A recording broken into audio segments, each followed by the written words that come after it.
ऐसो हमारे खुदा यीशु मसीह का फजल हमेशा हम सबों के साथ होता रहे। ऐसो आइए हम इस बात पर गौर करें कि हमारे पास क्या है और हमारे खुदा के पास हमारे लिए क्या क्या है। खुदा का पाक हमें सिखाता है कि हम सब ने गुनाह किया और खुदा की जलाल से महरूम हैं। ज़बूर 5 उसकी 10वीं आयत में है, उनको उनके गुनाहों की कसरत के सबब से खारिज कर दिया। गुनाहों की कसरत के सबब से हमें खारिज कर दिया जाता है।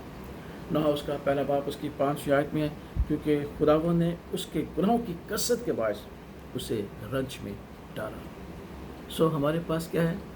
न सिर्फ गुनाह बल्कि गुनाहों की कसरत है।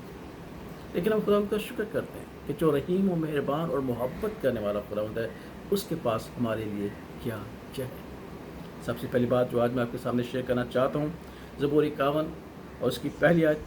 दाऊद बादशाह कहता है कि अपनी रहमत की कसरत के मुताबिक मेरी खताएं मिटा दी। तो हम जानते हैं कि हमारे खुदावंद के पास उसकी रहमत है और अपनी रहमत की कसरत के बायस हमारे कसरत के गुनाहों को मिटा देता है। और अजीज़ों, न सिर्फ उसकी रहमत है बल्कि उसके पास माफ़ करने का जज्बा है।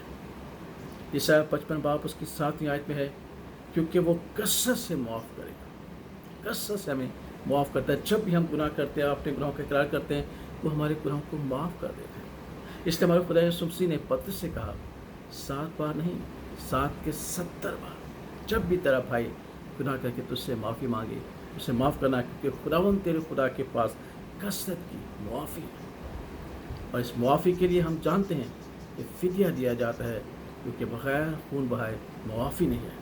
इसलिए ज़बूर 130 में खुदा का खादिम हमें सिखाता है, ज़बूर नवीस, कि उसके हाथ में फ़िदिये की कसरत है, फ़िदिये की कसरत है। इसलिए जब भी हम उसके पास जाते हैं, वो अपने उस फ़िदिये के वसीला से जो उसने हमारे लिए तैयार किया है, हमें माफ़ कर देते हैं। हम अपने गुनाहों की कसरत के बायस रंज में, दुख में मुब्तला रहते हैं, लेकिन खुदावंद हमें इन बातों की वसीला से, अपनी कसरत की रहमत की वसीला से, माफ़ करने की कसरत के वसीला से, फ़िदिये की कसरत के वसीला से, यिर्मयाह 33वें बाब की 6ठी आयत में खुदा का खादिम कहता है कि वो हमें अमन और सलामती की कसरत अता फरमाता है। कितनी खूबसूरत बात है!